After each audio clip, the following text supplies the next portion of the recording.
السلام عليكم ورحمة الله تعالى وبركاته داود يركسو دوادا مقال عصب داود هداد نقو عصب تاي فضلا سبسكرايب صار قبل الكنافرو سي ادو هشو مقالة هالكان عن سوق لينو يدو مالمي قدام بيسي اي براه بلشدا اي دحوريغيين هذا لين كو ادن مقال فضيحة لغا هيو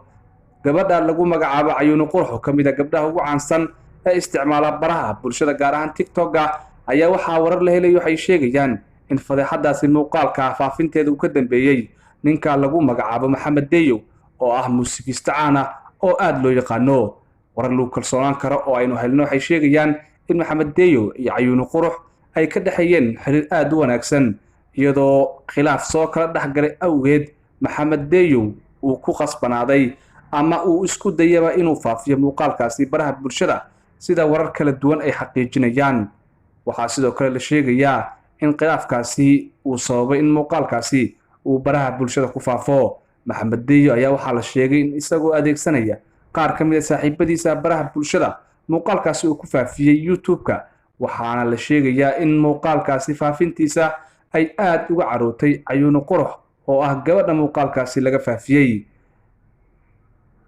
sidoo kale warar kala duwan ayaa waxay ka soo baxayaan Cayuun Qurux waxaana ilaa hadda aan wax jawaab laga helin Cayuun oo ku aadan muuqaalkaasi ay iyadu tahay balse warar aynu maanta helnay waxay sheegayaan in Cayuun Qurux ay qorsheysay in nolosha ay isdhaafiso sunnay cabto taasina ay ka hor istaageen qaar ka mid ah heladeeda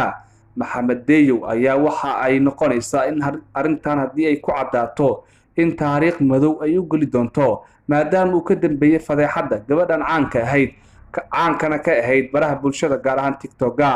qaar ka mid ah saaxiibada Cayuun Qurux oo aynu xiriir la sameynay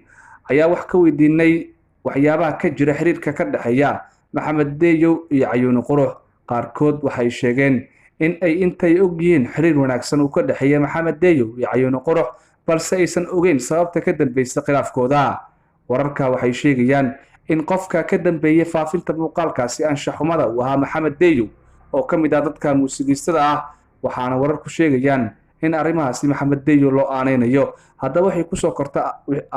ku soo kordhaa arrimaha Cayuun Qurux kala soco channelkeena hana ilaabin daawade inaad subscribe noo saarto